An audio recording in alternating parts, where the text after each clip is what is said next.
What is up, dudes and lady dudes? Welcome back to Just Nuts, guys. Today we've got another deck profile for you. This time we're going back to Strikers, okay? It's been a while since I did Strikers, and also the last time I did a profile on this, actually the only time I've done a profile on this deck, was kind of an awkward time because I did it like the day before. Actually, I recorded the day before where like Ryan Yu topped, actually won like a, whatever it was an LCS or some online, a pretty decent sized online event, and it was just awkward because like then we got like a legit list like that to come out on like an actual competitive version of Sky Strikers. Then on the ban list we got Widow Anchor come out to 3 from 2, which is not the craziest change to the deck, but it is a nice little bump.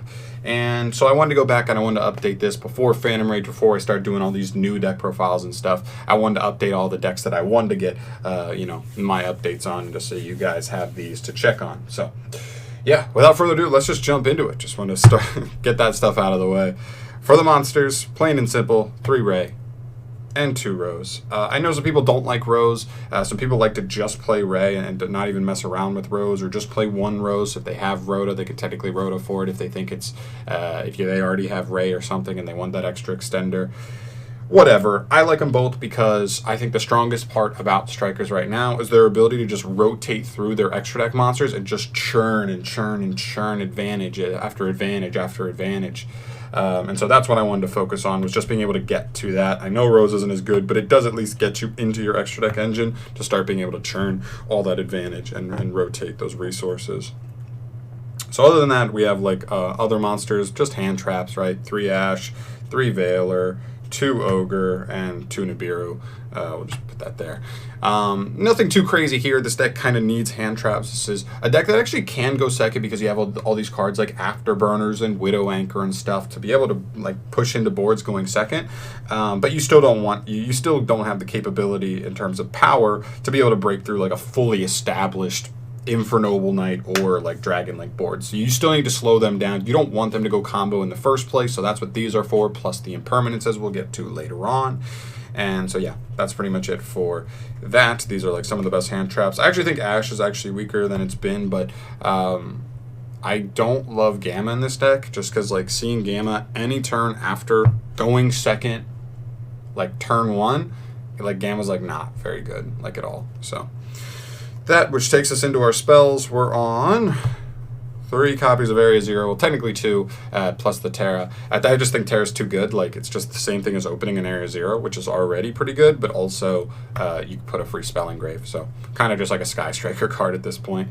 I don't play Mystic Mind because I just think, personally, for me, I believe the card is garbage, not in terms of playability. I think it's a great card, but it's just garbage to play against. It sucks. I think it's unhealthy for the game, and so just personally, I refuse to play the card. So there's my opinion on that. 1 copy of Multi-Roll, obviously 1 of that. 1 copy of Hornet Drones as well. They're only at 1 on the ban list. If they were at more, you'd play them, but this card's awesome for the deck. And then obviously the big ones, 3 copies of Widow Anchor, 2 copies of Shark Cannon, 2 copies of Afterburners, and 1 copy of Hercules Base. So this is my Striker lineup all the way through. Anything to mention here? I guess I'd say Widow Anchor at 3. This is really, really nice, particularly for something like Desires, because this is the only, other than like Shark Cannon, which is Disruption, but only for graveyard-centric decks. Otherwise, Widow Anchor is the only in-archetype Disruption, and so having it at 2 was still kind of scary to play a card like Desires, but now that it's at 3, I have no problem playing Desires. Hit 2 of them, I don't care. We can get it back every turn with the guard. We can set it back off Multi-Roll. You have so many ways to just like rotate this card and use it every turn that it's crazy. So this is so awesome. I still keep the 2 Shark Cannon because all the decks in the top like 4 decks still use the graveyard. So yep.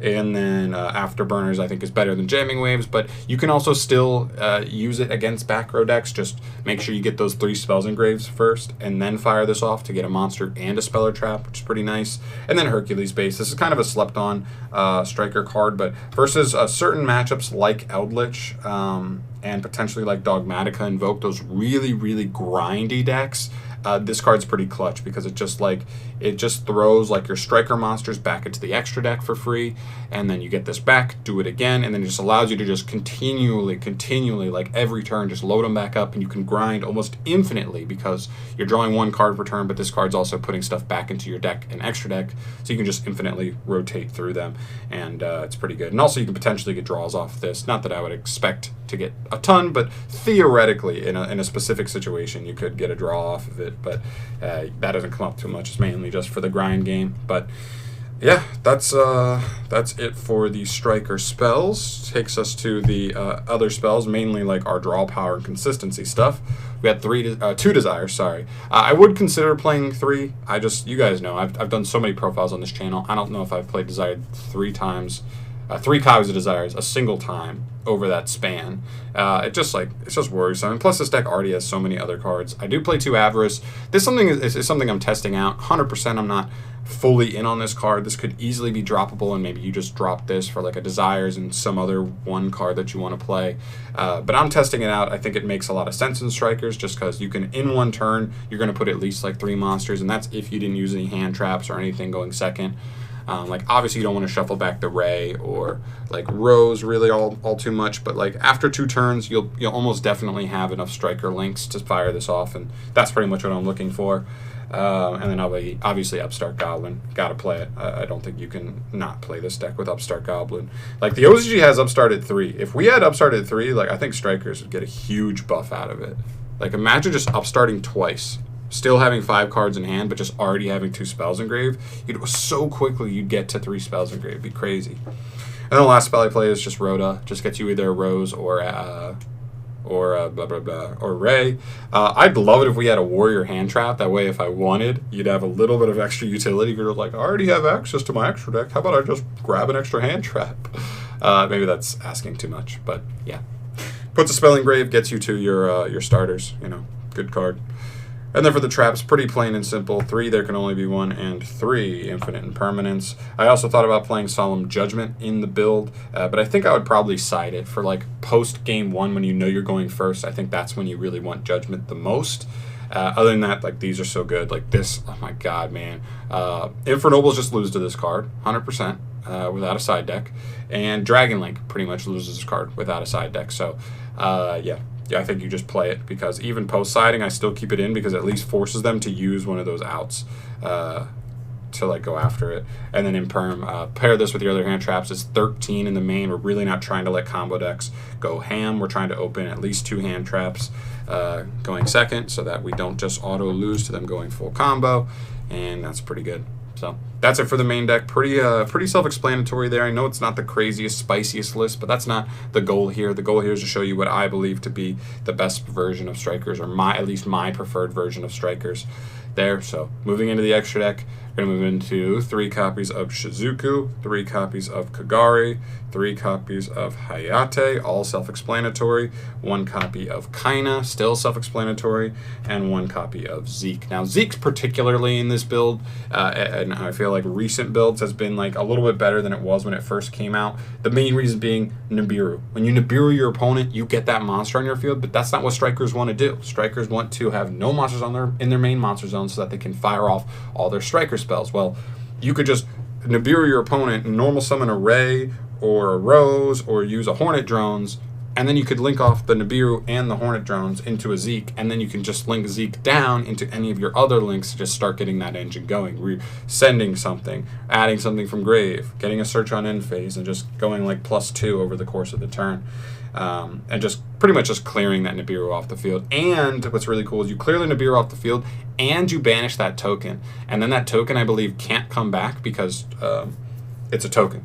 Like once it's banished, it's just gone. Normally it'd be banished until the end of your opponent's next turn, but they won't get it back at all, which is actually pretty cool. So that's pretty self-explanatory, that 11 card striker lineup. I almost wanted to play 2 Zeke, but you just don't have space because you have to play the other 3 card package we'll get to in a sec.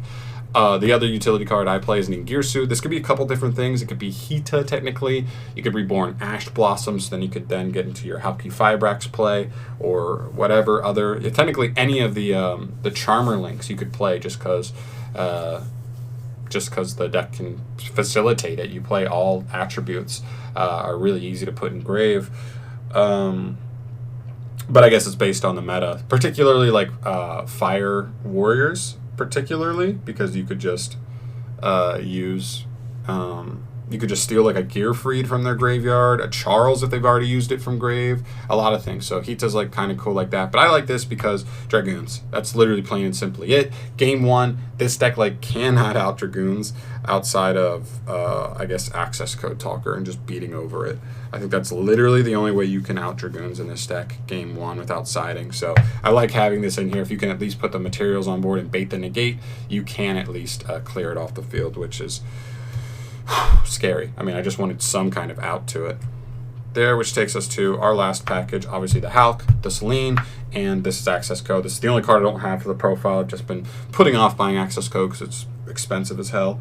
So yeah, sorry, but I just think for strikers you have to play this. You just do. This package is so important. This deck is not, if there's one thing this deck is not good at, it is not good at putting pressure. And this is one package where you can normal summon any hand trap in the game, or even a Shark Cannon, any of your opponents and tuners engraved. Just get into Hulk. Hulk summons Veiler. Where is it?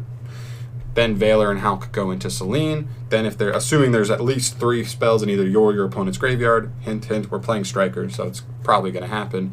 You can then reborn the Veiler, and then Selene and Veiler can go into Access Code. He will have at least 3, he'll at least go to 5,300 because he used a link 3, and he'll have at least 1 and 2 pops, but let's keep in mind we're playing strikers, so you probably also have at least a fire, another water, which you wouldn't be able to do, so you'd have at least 3 and probably even a half day, so potentially 4 pops and a 5,300 beater on the field to go ham with.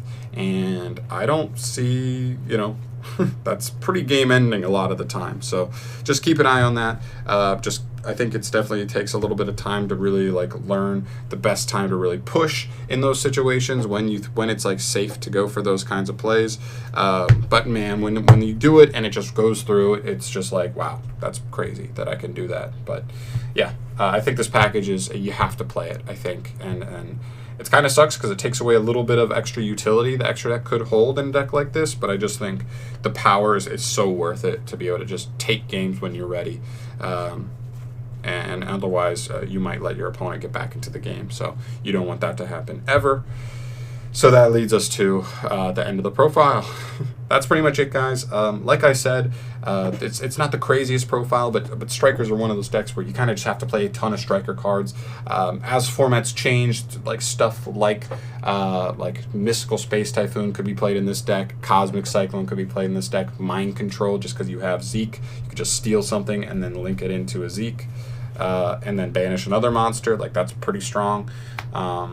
So yeah, that's all I'm saying. Just consider that. So that's gonna do it for me here. Let me know your thoughts down below on the build. I know it's fairly standard build, but I like this deck a lot. I always have. It's just it was tier 1 for the longest time, so I was kind of just like lame, not interested. And I feel like a lot of people agreed with that. But now that the deck's not tier 1, it's kind of in that tier 2 range. It's a lot more interesting, a lot more fun to partake in yourself. So. Like I said, leave your comments down below on the build. Subscribe to the channel if you have not yet. You want to see more deck profiles from your boy. And I'll see you guys in the next video. Peace.